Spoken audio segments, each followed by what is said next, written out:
This channel does not promote any violent, harmful, or illegal activities. All content provided by this channel is meant for an educational purpose only.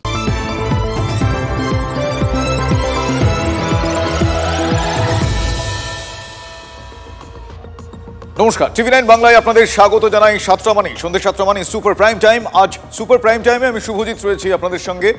আর শুরুতেই এমন একটা ছবি, এমন একটা খবর আপনাদের সামনে তুলে ধরবো। হ্যাঁ, সে খবরটা দেখলে এবং জানলে বিস্ময় তো জাগবেই। মা শারদামণির স্মৃতি বিজড়িত ভবন, সেই ভবনেও প্রমোটারের থাবা। এই ভবন দখলের চেষ্টা আটকালো কলকাতা হাইকোর্ট। মাত্র 4 ফুটের রাস্তায় প্রমোটার কিভাবে 3 তলা বাড়ির অনুমোদন পেল? 2021-এ তদারকিতে গিয়ে ছাড়পত্র দিয়েছিল পুরসভা। অভিযোগ, সব দেখার পরেও অনুমোদন দেয় পুর কর্তৃপক্ষ। এরপরই দায়ের হয় জনস্বার্থ মামলা। পুরসভার থেকে রিপোর্ট চায় হাইকোর্ট। পরে অবশ্য পুরসভাই জানিয়ে দেয় যে নির্মাণ বেআইনি। তারপর সারদা দেবীর স্মৃতি বিজড়িত এই ভবন দখলের চেষ্টা আটকে দেয় হাইকোর্ট। বিচারপতি সৌমেন সেন 1 মাসের মধ্যে বেআইনি নির্মাণ ভেঙে ফেলার নির্দেশ দিয়েছেন। মা শারদা বাগবাজারে থাকাকালীন সেখানে কাজ করতেন চন্দ্রমোহন দত্ত। একদিন মা দেখেন শিষ্যের চোখে জল। চন্দ্রমোহন জানান, বাড়ির মালিকের অত্যাচারে ছেলে মেয়েকে নিয়ে ভাড়া বাড়িতে থাকা আর সম্ভব হচ্ছে না। বাড়ির মালিক থালা বাটি ছুঁড়েছেন শিশুদের ওপর। সেই শুনে মায়ের চোখে জল আসে। এরপর ওই বাড়িটি চন্দ্রকে দান করে দেন শারদা মা। সেই বাড়ি এবার প্রমোটারের দখলে। অবশেষে সে নির্মাণ আটকানো গিয়েছে। একটু ডিটেল দেখাবো আপনাদের। আউটসাইডাররা এসে ওই প্রপার্টির উপরে আনঅথরাইজ কনস্ট্রাকশন করছিল, সেইটা প্রিভেন্ট করার জন্য আমি হাইকোর্টে একটা পিল ফাইল করেছিলাম। সেটার আজকে অর্ডার হয়েছে যে এটা আনঅথরাইজ কনস্ট্রাকশনটা ভেঙে দেওয়া। ইমোশন, এই জায়গাটা ইমোশন, মানে ইমোশনকে মারলে কষ্ট হয় না, তখন সর্বশেষের দিকে যায়। বলতে গেলে এটা হেরিটেজ জায়গা। আর দেখুন, যেটা মায়ের জায়গা কেউ ধূপ করে কোনো কিছু কেউ করতে পারে না, সেটা তো নিশ্চয়ই স্বস্তি বলে একটা বিশাল ইঙ্গিত। প্রমোটারি নিয়ে শাসক দলকে কটাক্ষ বিজেপির। এই রাজ্যের তৃণমূলের থেকে বড় প্রমোটার আর কেউ নেই। ফলে রাজ্যের সমস্ত সম্পত্তিকে করায়ত্ত করা, তাদেরকে ব্যক্তিগতভাবে ব্যবহার করা, অর্থ উপার্জন করা এই রাজ্যের সংস্কৃতি। বাড়ির বাসিন্দারা প্রশ্ন তুলছেন, যাবতীয় জিনিসপত্র যে নষ্ট হয়ে গিয়েছে তার দায় শেষ পর্যন্ত কে নেবে? ক্যামেরা রজত শিকদারের সঙ্গে শ্রাবন্তী সাহা, টিভি9 বাংলা, কলকাতা। দেখলেন পরিস্থিতি। মা শারদার স্মৃতি বিজড়িত এই ভবন, সেই ভবনেও প্রমোটারের থাবা। এই ভবন দখলের চেষ্টা কলকাতা হাইকোর্ট আটকেছে। পুরসভার কি বক্তব্য শোনাবো আপনাদের। আমাদের অভিযোগ অনেক কিছু করতেই পারে। অভিযোগের সত্যতা যাচাই করতে হয় এবং তারপরে অভিযোগের যদি সত্যতা প্রমাণ হয় আমরা যথোপযুক্ত ব্যবস্থা গ্রহণ করি। এই সম্বন্ধে কোনো দ্বিমত নেই। কিন্তু মায়ের বাড়িটা ছিল একটা এক্সেপশনাল ব্যাপার। আমরা প্রথমেই যখন মায়ের বাড়ি শুরু করি আমি নিজেই বলেছিলাম, মানে শ্রী মায়ের আশীর্বাদ নিয়ে বাংলার বাড়ি কাজের সূচনা হলো এবং এত ভালো কাজ ওটা হচ্ছে, ওখানকার মানুষজন খুব খুশি। লক্ষ্মীবারে জম্মু কাশ্মীরের পর্যটনে লক্ষ্মী লাভের আশা, তাই বাংলার মানুষকে জম্মু কাশ্মীরে যাওয়ার জন্য আহ্বান জানিয়ে গিয়েছেন জম্মু কাশ্মীরের মুখ্যমন্ত্রী ওমর আবদুল্লাহ। এমনকি পর্যটন নিয়ে মূল স্বাক্ষরের ক্ষেত্রে ইচ্ছা প্রকাশও করেছেন বাংলার মুখ্যমন্ত্রী মমতা বন্দ্যোপাধ্যায়। কিন্তু পেহেলগামের কথা মনে করিয়ে দিয়ে আগাম বিপদ ঘণ্টি বাজিয়ে দিলেন বিরোধী দলনেতা শুভেন্দু অধিকারী। আর এই নিয়ে শুরু হয়েছে রাজনৈতিক চাপান্তর। कोई बंगाली कश्मीर नहीं जाएगा, कोई बंगाली कश्मीर नहीं जाएगा। মাননীয় এলওপি, আপনি কিন্তু একেবারে টেররিস্টের মতো কথা বলছেন। কাশ্মীরের মুখ্যমন্ত্রী ওমর আবদুল্লাহর পাশে দাঁড়িয়ে বাঙালিদের ভূস্বর্গে যাওয়ার আহ্বান জানিয়েছেন মমতা বন্দ্যোপাধ্যায়। পাল্টা পেহেলগাঁওয়ের রক্তাক্ত অধ্যায় মনে করিয়ে যেখানে মুসলিমরা সংখ্যাগুরু, এমন জায়গায় বাঙালিদের ঘুরতে যেতে নিষেধ করলেন শুভেন্দু অধিকারী। কাশ্মীর না গিয়ে বাঙালি পর্যটকরা কোথায় যেতে পারেন সে বিকল্পের সন্ধানও তিনিই দিয়েছেন। काश्मीर जाना है तो जम्मू में जाओ, जहां मुसलमान आबादी ज्यादा है मत जाओ। अपने कपड़ा खुल के और सिंदूर देख के चुन चुन के मारा है। हमारा हिमाचल प्रदेश है, जाइए ना। বাংলার পর্যটকদের আপনি এই ফরমান দিতে পারেন না। টেররিস্ট এটাই চেয়েছিলেন যে কাশ্মীরের মেরুদণ্ডটাকে ভেঙে দেয়া। কেন্দ্রীয় সরকার চেয়েছিলেন কাশ্মীরের পর্যটন ফিরে আসুক, স্বাভাবিক পরিস্থিতি ফিরে আসুক। তাহলে সবটাই বিফল হয়ে গেল। গত 22শে এপ্রিল পেহেলগাঁওয়ে জঙ্গি হামলায় প্রাণ হারান 26 জন। বেছে বেছে ধর্ম জেনে নির্বিচার গুলি। তার মধ্যে ছিলেন 2 বাঙালি, পাটুলির বিতান অধিকারী ও বেহালার সমীর গুহ। সেই ঘটনার প্রভাব এখনও রয়ে গেছে বাংলার রাজনীতিতে। এই আবহেই বৃহস্পতিবার নবান্নে মমতা বন্দ্যোপাধ্যায়ের সঙ্গে বৈঠক করেন কাশ্মীরের মুখ্যমন্ত্রী ওমর আব্দুল্লাহ। এরপর মুখ্যমন্ত্রী সহ বাঙালিদের কাশ্মীরে যাওয়ার আমন্ত্রণ জানান। I love Kashmir. I'm a great fan of Kashmir. हम चाहते हैं कि ज़्यादा से ज़्यादा वेस्ट बंगाल से टूरिस्ट जो हैं वो जम्मू कश्मीर आएं।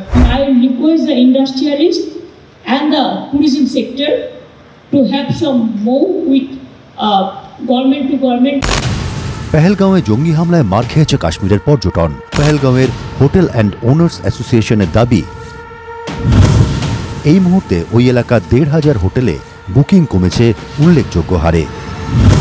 আর ঠিক এই চক্রান্তটাই ধরে ফেলেছেন নরেন্দ্র মোদী নিজে। পর্যটন কমা মানে কাশ্মীরে ফের বেকারের সংখ্যা বাড়া, মানে আবার 50 টাকায় পাথর ছোড়ার বরাত ফিরে আসার আশঙ্কা।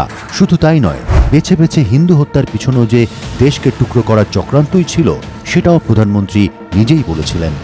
विकास का जो वातावरण जम्मू कश्मीर में बना था वो पहलगाम के हमले से डिगने वाला नहीं है।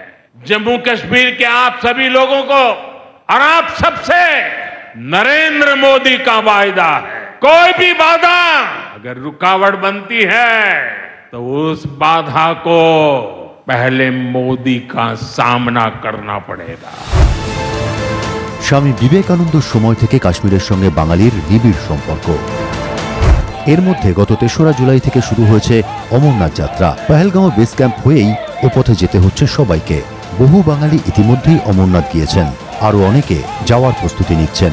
ফেরার পথে অনেকেরই ইচ্ছে কাশ্মীরের বাকি জায়গা দেখে নেওয়ার। যে ইচ্ছে জানলে প্রধানমন্ত্রী হয়তো সাই দেবেন বাঙালি ও কাশ্মীরি উভয়েরই ভালোর জন্য।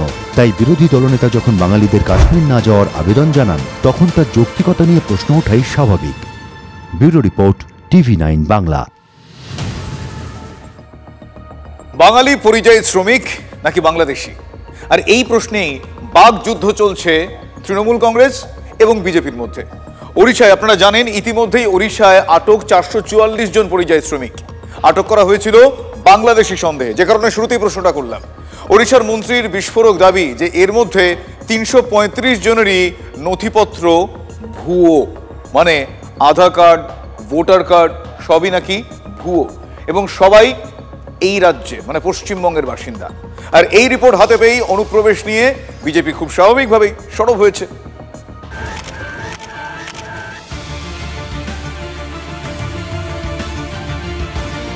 ওড়িশার ঝারসুগুদায় 444 জন পরিযায়ী শ্রমিককে আটকে রাখা নিয়ে উত্তাল রাজ্য রাজনীতি। ক্যাম্পে আটক নদিয়ার মির্জাপুর গ্রামের এক বাসিন্দা অভিযোগ তুলেছিলেন আটক করা হয়েছে বাংলাদেশি সন্দেহে। বিষয় দেখো, আমরা কাজ করছিলাম রুমে থেকে, রাত 12টার সময় রুমে এসছে, আধার কার্ড ফার্ড নিয়ে দিয়েছে, আমাদের বাংলাদেশি ভেবে সন্দেহ কারণে আমাদেরকে নিয়ে এসছে। এই ভিডিও পোস্ট করেই আসরে নামেন কৃষ্ণনগরের তৃণমূল সাংসদ মহুয়া মৈত্র, নিশানা করেন বিজেপিকে। বেআইনিভাবে তাদের ধরে নিয়ে গিয়ে একটা জিজ্ঞাসাবাদের ঘরের মধ্যে তাদের বন্ধ করে রাখে দেওয়া হয়েছে। 24 বছর নবীন পটনায়কের বিজেডির সরকার ছিল উড়িষ্যায়, কোনোদিন এরকম ঘটনা ঘটতো না। 1 বছর বিজেপি সরকার আসার পর প্রত্যেক দিন এগুলো ঘটছে। আদালতে মামলারও হুঁশিয়ারি দেন মহুয়া। ওড়িশার বিজেপি বিধায়ক পাল্টা মন্তব্য করেন, ওড়িশা ধর্মশালা নয় যে বাংলাদেশিরা নিশ্চিন্তে থাকবে খাবে। पहले महुआ मैत्रा और तृणमूल कांग्रेस को ये स्पष्ट करना चाहिए कि वो भारत में है, भारत के राजनीतिक दल हैं, भारत के सांसद हैं और कहीं के हैं। आज भारत कोई धर्मशाला नहीं है और उड़ीसा भी कोई धर्मशाला नहीं है। ঝারসুগুদার পুলিশ কর্তাও জানিয়ে দেন নথি যাচাইয়ের কাজ চলছে, সন্দেহ নিরসন হলেই ছেড়ে দেওয়া হবে। एमएचए के रिसेंट ऑर्डर्स के हिसाब से स्पेशल टास्क फोर्स का गठन किया गया था डिस्ट्रिक्ट लेवल पे। 444 लोगों को हम लोग वेरिफिकेशन के लिए लाए गए। उनका जो सिटीजनशिप का जो वेरिफिकेशन है वो प्रोसेस अभी चल रही है। এবার ওড়িশার বিজেপি সরকারের মন্ত্রী সুরেশ পূজারীর বিস্ফোরক দাবি। সংবাদ মাধ্যমে ওড়িশার মন্ত্রী বলেছেন 444 জনের মধ্যে 335 জনের নথি ভুয়ো, সবার ভুয়ো আধার কার্ড, ভোটার কার্ড রয়েছে। ভুয়ো নথিতে দেখা যাচ্ছে সবাই পশ্চিমবঙ্গের বাসিন্দা। এরা পশ্চিমবঙ্গের যে জেলার বাসিন্দা বলে দাবি করছেন সেখানকার জেলা শাসকের হাতে এদের তুলে দেব। পশ্চিমবঙ্গ প্রশাসন যা ব্যবস্থা নেওয়ার নিক। ঠিকানা পশ্চিমবঙ্গের, অথচ নথি ভুয়ো। ঠিক এই অভিযোগই সংসদে দাঁড়িয়ে করেছিলেন কেন্দ্রীয় স্বরাষ্ট্রমন্ত্রী অমিত শাহ। অনুপ্রবেশ নিয়ে শাহ বলেছিলেন, घूस कर आते हैं, इनको आधार कार्ड दादा कौन देता है? नागरिक कहां के बने हैं? कहां के बने हैं? जितने बांग्लादेश से पकड़े गए 24 परगना जिले का आधार कार्ड और नागरिकता है मान्यवर। ভুয়ো নথি নিয়ে প্রকাশিত সংবাদের কাটিং পোস্ট করে সরব হয়েছেন বিজেপি নেতা অমিত মালব্য। রেশ বাংলার রাজনীতিতেও জোর তরজা শিবিরে শিবিরে। উড়িষ্যার সরকারের যে তথ্য দিয়েছে, এরপরে তো মহুয়া মৈত্র বা মমতা ব্যানার্জির ন্যূনতম যদি লজ্জাবোধ থাকে, তাহলে এতজন জাল পরিচয়পত্র তারা কিভাবে আমাদের রাজ্য থেকে সংগ্রহ করেছে সেটা নিয়ে তদন্ত হওয়া দরকার। যেখানে বিজেপি সরকার আছে, আমাদের বাংলার পরিযায়ী শ্রমিকদের তাদের হ্যারাসমেন্ট হচ্ছে। তৃণমূল কংগ্রেসের জনপ্রতিনিধিরা জাল পরিচয়পত্র বানিয়ে অর্থ উপার্জন করেন। বাংলাদেশি আর আমাদের ভাষা এক বলে আমাদের ওপর এই অত্যাচার, আমাদের শ্রমিকদের ওপর। ব্যানার্জির আসল ভোট ব্যাংক হচ্ছে এই অনুপ্রবেশকারী আর এই রোহিঙ্গারা। দিল্লিতে আটক পরিযায়ী শ্রমিকদের বিতর্ক আগেই আদালতে পৌঁছেছিল। অভিযোগ, ওই শ্রমিকদের বাংলাদেশে পাঠিয়ে দেওয়া হয়েছে। আটক শ্রমিকদের বর্তমান অবস্থা কি, কেন্দ্রের কাছে জানতে চাইল আদালত। বিচারপতি তপব্রত চক্রবর্তীর পর্যবেক্ষণ, মামলার গ্রহণযোগ্যতা নিয়ে আমরা সন্তুষ্ট। রুল জারি করা হবে কিনা সেটা জানতে আরও কিছু তথ্য লাগবে। আদালতের নির্দেশ অনুযায়ী রাজ্যের মুখ্য সচিব দিল্লির মুখ্য সচিবের সঙ্গে সমন্বয় করে রিপোর্ট দেবেন। Bureau report, TV9 Bangla. মেয়ের রোজগারে বেঁচে থাকা, আত্মীয় স্বজন, পাড়া প্রতিবেশীর এহেন কটাক্ষ আর সহ্য হচ্ছিল না। আচ্ছা, সেই রাগ থেকেই কি এমন একটা ভয়ঙ্কর কাণ্ড ঘটিয়ে ফেললেন সেই মেয়ের বাবা? গুরুগ্রামে 25 বছরের টেনিস প্লেয়ার রাধিকা যাদব খুনের পেছনে প্রাথমিকভাবে এমন কারণই উঠে এসেছে। তার ইনস্টাগ্রাম পোস্ট, সেই ছবি দেখে পাড়া প্রতিবেশীদের কুমন্তব্য এর কারণ হতে পারে বলে জানা যাচ্ছে। পুলিশের দাবি, মেয়েকে খুনের কথা সেই বাবা স্বীকার করেছেন।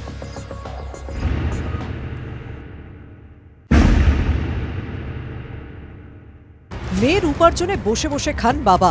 আত্মীয় স্বজন প্রতিবেশীদের এহেন কথা সহ্য করতে পারেননি হরিয়ানার দীপক যাদব। চেয়েছিলেন মেয়ে বন্ধ করে দিক তার টেনিস একাডেমি, কিন্তু তাতে রাজি ছিলেন না রাধিকা যাদব। মেয়ে সেই নির্দেশ অমান্য করায় রাগে মেয়েকে গুলি করে খুন করে দেন বাবা। রাধিকা যাদব হত্যাকাণ্ডে এমন চাঞ্চল্যকর তথ্য উঠে এলো।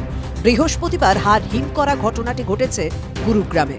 गुरुग्राम में ये सेक्टर 57 में है, जो उसका घर है वो तस्वीरें आप साफ देख सकते हैं। यहीं पर फर्स्ट फ्लोर में राधिका रहती थी और मैं आपको बताऊं, FIR के मुताबिक जो उसके चाचा कुलदीप यादव की तरफ से जो FIR दर्ज कराई गई है, उसके मुताबिक उसके जो पिता हैं उन्होंने ही उसको गोली मारी है।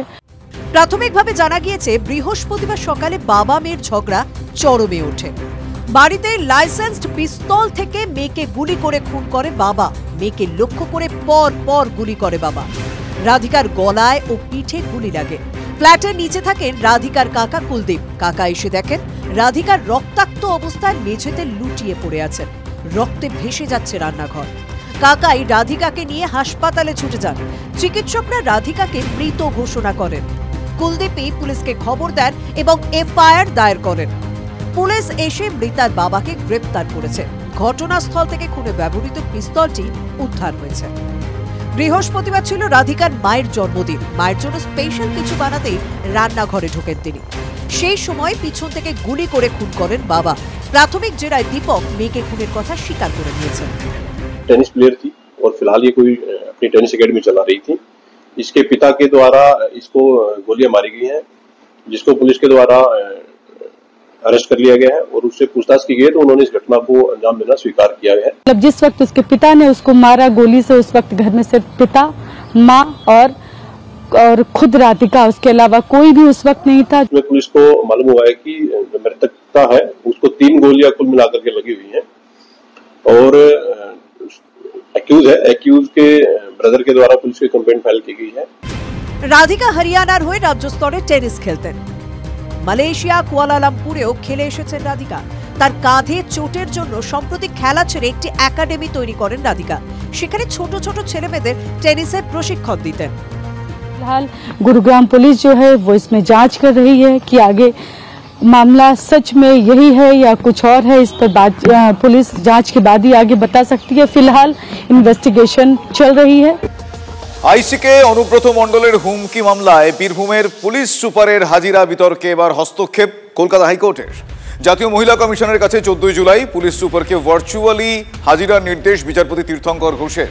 মহিলা কমিশনের যা নথি প্রয়োজন তা ইমেল করে পাঠাতে হবে পুলিশকে। যদি কোনো নথি পাঠানো সম্ভব না হয় তার কারণ জানাতে হবে পুলিশকে, এমনটাই নির্দেশ আদালতের। একদিন জাতীয় মহিলা কমিশনের ভূমিকা নিয়েও হাইকোর্ট প্রশ্ন তোলে।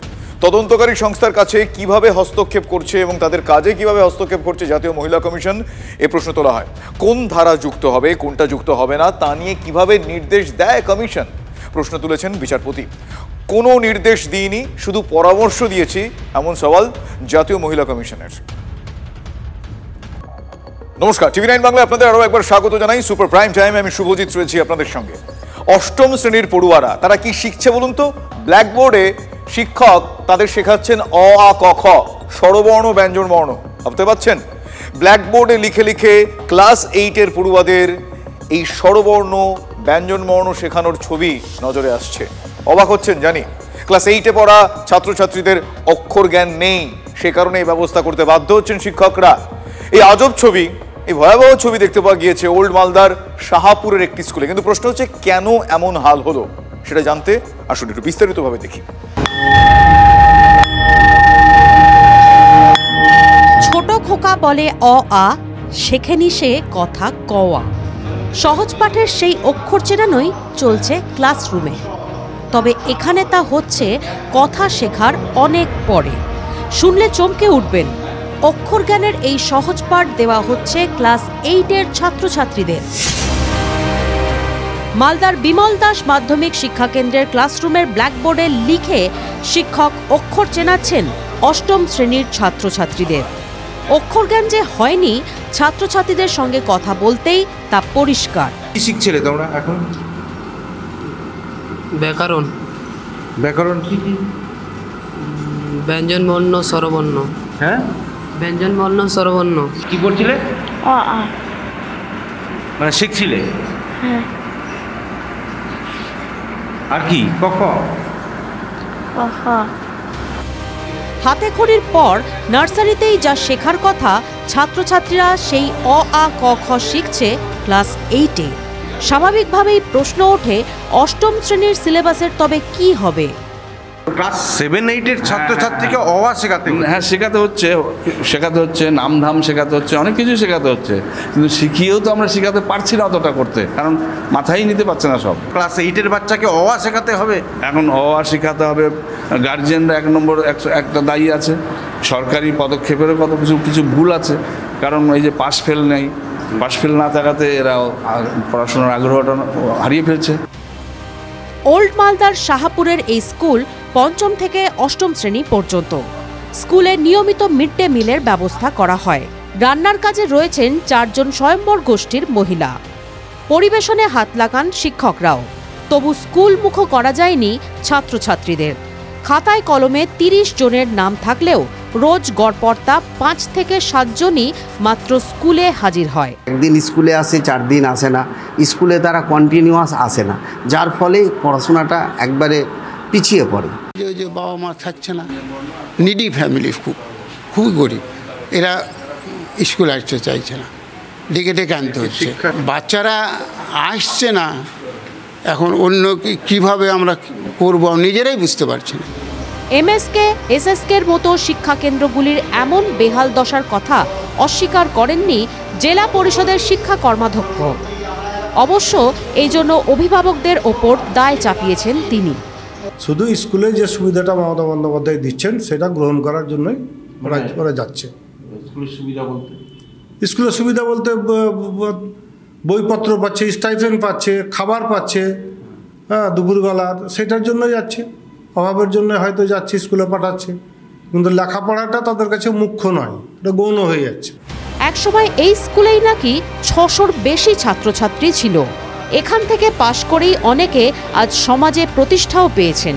হাতে গোনা ছাত্রছাত্রী নিয়ে সেই স্কুল আজ ধুঁকছে, হয়ে উঠছে রাজ্যের সরকারি শিক্ষার দুর্দশার এক জলজ্যান্ত ছবি। কয়েকজন শিক্ষক নিয়মিত আসছেন এবং এই গুটি কয়েক পড়ুয়াকে নিয়েই স্কুল চালাচ্ছেন। উদ্বেগের মধ্যে রয়েছেন শিক্ষকরাও, কিন্তু হেলদোল নেই শিক্ষা দপ্তরের বা জনপ্রতিনিধিদের। মালদা থেকে ক্যামেরায় মুজিবর শেখের সঙ্গে শুভতোষ, TV9 বাংলা। পরীক্ষায় বসতে আবেদন জানানোর আর মাত্র 3 দিন বাকি। চিহ্নিত অযোগ্য নন এমন চাকরিহারার যোগ্য শিক্ষকরা কিন্তু এখনও পরীক্ষায় বসতে নারাজ। তাই পোর্টালের মাধ্যমে তারা এখনও আবেদন জানাননি। তারা এখন তাকিয়ে রয়েছেন সুপ্রিম কোর্টের দিকে। সুপ্রিম কোর্টে এসএসসি রিভিউ মামলার শুনানি হতে পারে সোমবার, আর সেই দিনই চাকরির পরীক্ষায় বসার জন্য আবেদনের শেষ তারিখ। ফলে জটিলতা এখনই কাটছে না।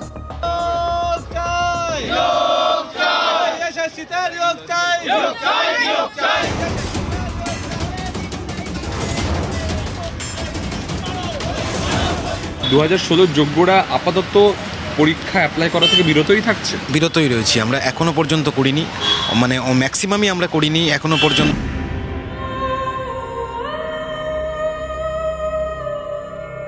চাকরি ফিরবে না, ফের পরীক্ষা দিতেই হবে। আদালতের নির্দেশে তার প্রস্তুতিও নিচ্ছে স্কুল সার্ভিস কমিশন। চলছে আবেদনের প্রক্রিয়া। কিন্তু চিহ্নিত অযোগ্য নন এমন চাকরিহারা শিক্ষকরা অবস্থানে অনড়। তারা পরীক্ষা দেবেন না। সুপ্রিম কোর্ট বলেছে সবাইকে বসতে, কিন্তু সবাই বসতে পারছে না। তাহলে যে ক্যান্ডিডেটগুলো বসতে পারছে না তাদের কি সুরাহা হবে?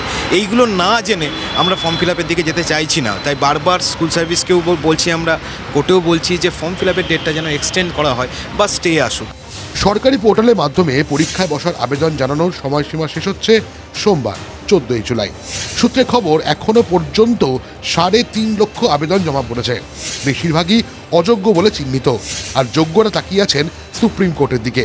কারণ সোমবারই সুপ্রিম কোর্টে এসএসসি রিভিউ মামলার শুনানির সম্ভাবনা রয়েছে। 3.5 লাখ আবেদন জমা পড়লেও তার মধ্যে মাত্র কয়েকশো আবেদন এই 2016 এসএলএসটির চাকরিহারারা করেছেন, এবং তারা বলছেন 10 নম্বর গ্রেস মার্ক না পেলে খুবই সমস্যার হবে।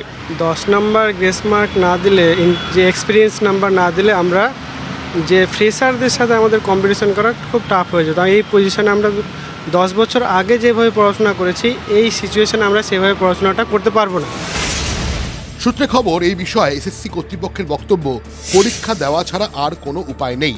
রিভিউ পিটিশনে ভালো কিছু হোক সেটাই কাম্য। তবে বর্তমান নির্দেশের উপর দাঁড়িয়ে দ্রুত আবেদন করে পরীক্ষায় বসতে হবে চাকরিহারা শিক্ষকদের। তৃণমূল কংগ্রেসের চোর নেতাদেরকে বাঁচাতে গিয়ে দাগিদের পাশে দাঁড়ানো এই রাজ্যের সরকারটা আসলে যে দাগিদের সরকার, সেটা আরেকবার প্রমাণ করছে। সবটা মিলিয়ে এসএসসি নতুন আবেদন প্রক্রিয়াকে ঘিরে জটিলতা অব্যাহত। ক্যামেরায় কল্যাণের সঙ্গে সুমন, TV9 বাংলা, কলকাতা। চিহ্নিত অযোগ্যরা পরীক্ষায় বসতে পারবেন না, গতকালই এই নির্দেশ দিয়েছে কলকাতা হাইকোর্টের ডিভিশন বেঞ্চ। তাহলে পোর্টালের মাধ্যমে যে লক্ষ লক্ষ আবেদন এখনো পর্যন্ত জমা পড়েছে, তাতে চিহ্নিত অযোগ্য বা যোগ্য কারা, সেটা বাছাই করা হবে কি করে? কমিশনের কি সেই পরিকাঠামো রয়েছে? এ প্রশ্ন কিন্তু উঠছে। এসএসসির যে অ্যাপ্লিকেশন প্রসিডিওর, সেই অ্যাপ্লিকেশন প্রক্রিয়ার যে পোর্টালের মাধ্যমে পুরো আবেদন প্রক্রিয়াটা চলছে, সেখানে কিন্তু কোথাও যোগ্য নাকি অযোগ্য এটা বাছার উপায় নেই। অর্থাৎ কে দাগি নয় তা কিন্তু বাছার উপায় নেই। এবং আমরা এসএসসি সূত্রে যেটা জানতে পারছি, যে মেকানিজমের মাধ্যমে এই দাগি অদাগিকে চিহ্নিত করা সম্ভব, সেই মেকানিজমই এসএসসির পোর্টালে নেই। আমরা যদি সরাসরি দেখি, এটা ওয়েস্ট বেঙ্গল স্কুল সার্ভিস কমিশনের পোর্টাল, এবং এখানে মূলত 5টি স্টেপে পুরো অ্যাপ্লিকেশন প্রসিডিওর কমপ্লিট করা যায়। এখানে আমরা ইতিমধ্যেই একটা ক্যান্ডিডেট আইডি বানিয়ে রেখেছি, যে ক্যান্ডিডেট আইডি দেখা যাচ্ছে, অর্থাৎ একজন সে অলরেডি আবেদন করে বসে আছে। আমরা যদি প্রোফাইলে যাই তাহলে দেখতে পাবো যে ইতিমধ্যে এখানে কিন্তু আবেদন প্রক্রিয়া হয়ে গেছে। মাধ্যমিকে কত নম্বর, উচ্চ মাধ্যমিকে কত নম্বর, গ্র্যাজুয়েশনে কত নম্বর, পোস্ট গ্র্যাজুয়েশনে কত, বিএডে কত। এই পুরো প্রক্রিয়ায় কিন্তু কোথাও এটা বোঝার উপায় নেই যে অ্যাপ্লাই করছে সে দাগি নাকি সে দাগি নয়। আমরা যদি দেখি তাহলে আরও পরিষ্কার করে বুঝতে পারবো যে এই সম্পূর্ণ প্রক্রিয়ার মধ্যে কোথাও কিন্তু এইভাবে বাছাই করা কাউকে সম্ভব নয়। এই যে westbengalssc.com, এখানে যে পোর্টাল রয়েছে, সেই পোর্টালের এইটাকে বলে ড্যাশবোর্ড। সেই ড্যাশবোর্ডে যাওয়ার পর সরাসরি আমরা দেখতে পাবো মূল 5টি স্টেপ যেখানে স্টেপ 1-এ বলা হচ্ছে একটি প্রোফাইল পিকচার আপলোড করতে, স্টেপ 2-তে ইমেল আইডি ভেরিফিকেশন, স্টেপ 3-তে থাকছে মোবাইল নাম্বার ভেরিফিকেশন, স্টেপ 4-এ ইতিমধ্যেই কিন্তু প্রোফাইল ভেরিফাইড হয়ে গিয়েছে, আর স্টেপ 5-এ থাকছে অ্যাপ্লিকেশনস কমপ্লিট হওয়ার ক্ষেত্রে। অ্যাপ্লিকেশন প্রসেসে গিয়ে দেখা যাচ্ছে যে এই প্রক্রিয়াগুলো কমপ্লিট হলেই কিন্তু পেমেন্টের জায়গায় পৌঁছে যাওয়া যাচ্ছে। অর্থাৎ কোনো অযোগ্য ব্যক্তি বা কোনো দাগি ব্যক্তি তিনি যদি চান তিনি সহজেই কিন্তু এই অ্যাপ্লিকেশন প্রসিডিওরে অংশগ্রহণ করতে পারেন এবং কোনোভাবেই কিন্তু তাকে এই অ্যাপ্লিকেশন প্রসিডিওরে ছেটে ফেলার কোনো জায়গা নেই। এই অ্যাপ্লাই নাও সিস্টেমে গেলেই কিন্তু এই ক্যান্ডিডেট আইডির মাধ্যমে পৌঁছে যাওয়া যাচ্ছে এইভাবে একটা স্ক্রিনে, এবং সেখান থেকে কিন্তু পেমেন্ট কমপ্লিট করে অ্যাপ্লিকেশন কমপ্লিট হয়ে যাচ্ছে, যেটা সরাসরি দেখা যাচ্ছে। ফলে এখানে মূলত দুটো বিষয়ে অবকাশ থেকে যাচ্ছে। এক, যে 10 নম্বর গ্রেস মার্ক বা 2016 ক্যান্ডিডেট কেউ তিনি যদি সেটা জানাতে চান তাহলেই কিন্তু এসএসসি জানতে পারবে যে ইনি 2016 যোগ্য শিক্ষক। কিন্তু কেউ যদি তার এই পরিচয় গোপন করে যান তাহলে কিন্তু তিনি সহজেই একজন দাগি ক্যান্ডিডেট হলেও অ্যাপ্লাই করে দিতে পারবেন, আবেদন করে দিতে পারবেন, যেটা সরাসরি দেখা যাচ্ছে এই 5টা স্টেপের মাধ্যমে এই অ্যাপ্লিকেশন প্রসিডিওর কমপ্লিট করা সম্ভব।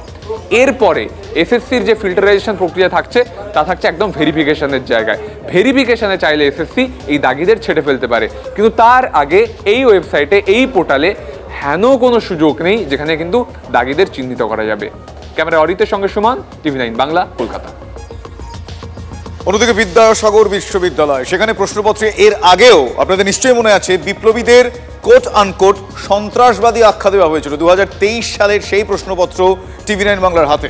বিশ্ববিদ্যালয়ের রেজিস্ট্রারের সাফাই যে সেই সময় বিষয়টি নজরে আসেনি, নজরে এলে 2025-এ আবারও এমন ঘটনার রিপিট হতো না। ইউজিসির বোর্ড অফ স্টাডিজের সেক্রেটারি দেবকুমার বিশ্বাস এ বিষয়ে মুখ খুলতে নারাজ। সচেতনভাবে ইতিহাস ভুলিয়ে দেওয়ার চেষ্টা বলে এসএফআই অভিযোগ করছে, নিন্দা করেছে তৃণমূল ছাত্র পরিষদ।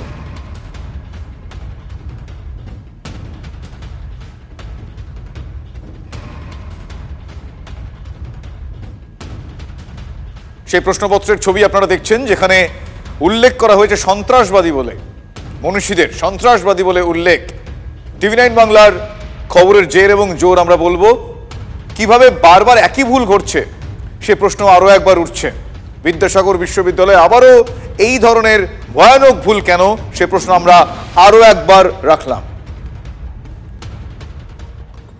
অন্যদিকে ভয়ে ভাঙর হয়ে গিয়েছে, রক্তাক্ত আবারও ভয়ের ভাঙর। তৃণমূল নেতাকে গুলি করে কুপিয়ে খুন করা হয়েছে। গতকাল রাতে বাড়ি ফেরার পথে রাজ্জাক খাঁকে লক্ষ্য করে গুলি করা হয়, তারপর তাকে কোপানো হয়।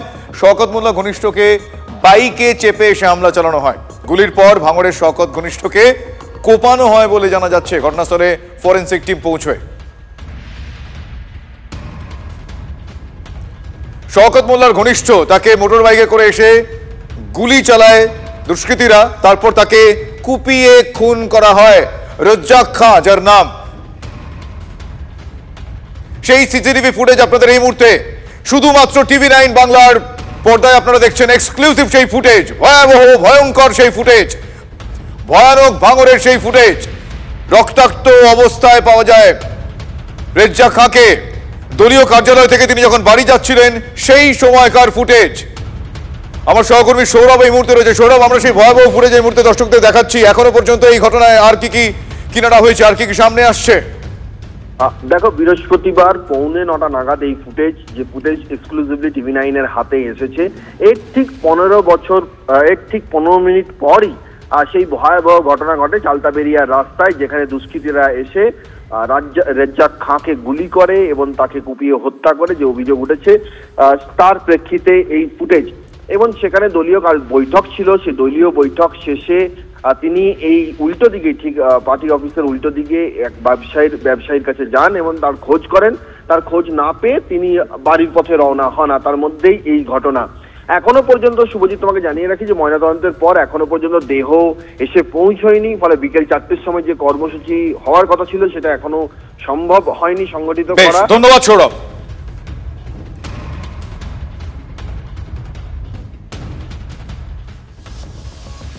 বন্ধুর জন্মদিনের পার্টিতে নৃশংস হত্যা। মালদার ইংরেজ বাজারে আরো এক তৃণমূল নেতা খুন হয়েছেন। বছরের শুরুতে খুন হয়েছিলেন তৃণমূল কাউন্সিলর, আপনাদের নিশ্চয়ই মনে আছে, দুলাল সরকার। 7 মাসের মধ্যে আবারও খুন সেখানে মালদায়। আবুল কালাম আজাদ খুন হয়েছেন এবার। অভিযুক্ত পঞ্চায়েত সদস্য মইনুল শেখকে পুলিশ ইতিমধ্যেই গ্রেফতার করেছে। আরও কয়েকজন তৃণমূল কংগ্রেস কর্মীর খোঁজ চালাচ্ছে পুলিশ।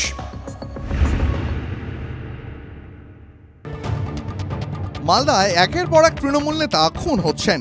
আবারও ইংরেজ বাজার জমির দখলদারি নিয়ে বিবাদের জেরে খুন ইংরেজ বাজারের লক্ষ্মীপুরের তৃণমূল নেতা আবুল কালাম আজাদ।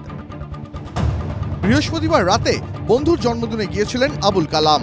অভিযোগ, বন্ধ ঘরে পিটিয়ে কুপিয়ে খুন করা হয় আবুল কালামকে।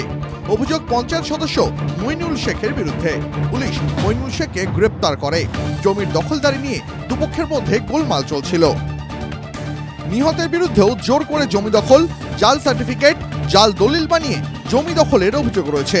শুধু তাই নয়, নিহত আবুল কালামের বিরুদ্ধে বাবা ছেলেকে মৃত বানিয়ে জমি দখলের অভিযোগ রয়েছে। অভিযুক্ত মইনুল এবং নিহত আবুল কালাম একসময় একসঙ্গেই জমির ব্যবসা করতেন।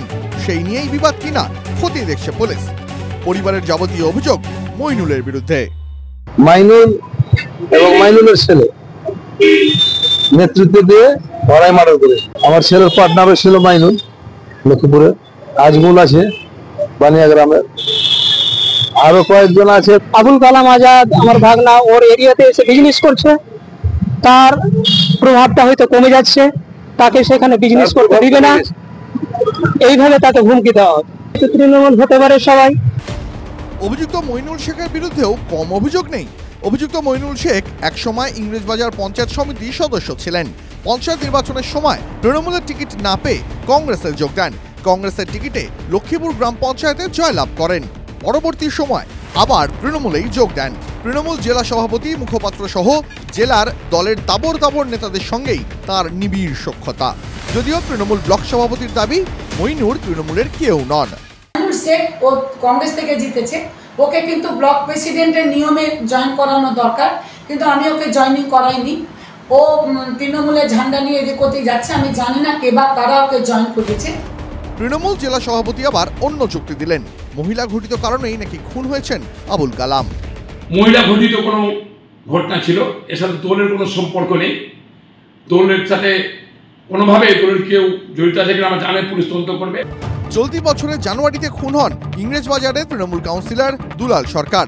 জানুয়ারিতেই কালিয়াচকে মাথা থেঁতলে খুন করা হয় তৃণমূল কর্মী হাসা শেখকে। মানিকচকে খুন হন তৃণমূল কর্মী। শাসক দলের গোষ্ঠীদ্বন্দ্বের জেরেই এই পরিণতি, বলছেন বিরোধীরা।